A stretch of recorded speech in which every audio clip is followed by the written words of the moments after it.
ito ay rated SPG. Striktong patnubay at gabay ng magulang ang kailangan. Maaaring may masiselang tema, lengguwahe, karahasan, sexual, horror o droga na hindi angkop sa mga... Dumating na nga ang kaarawan nito ni Jessica at ang punong abala nga ay itong si Colleen at si Felma upang mabigyan nga ng magandang birthday party itong si Jessica.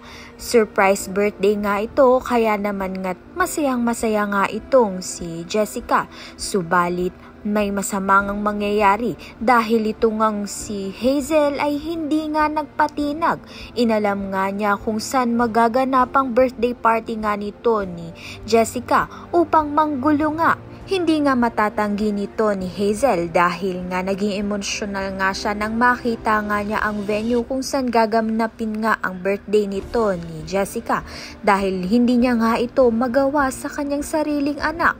Laking pasasalamat nga nito ni Felma na nagkapatawaran na nga sila nito ni Manuel at tanggap na tanggap nga niya itong si Jessica.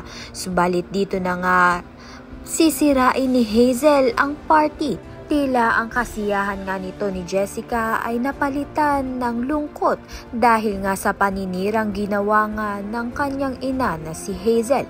Kaya naman nga tiyan at iba pa ang dapat nating pakaabangan. Maraming salamat sa iyong panunood.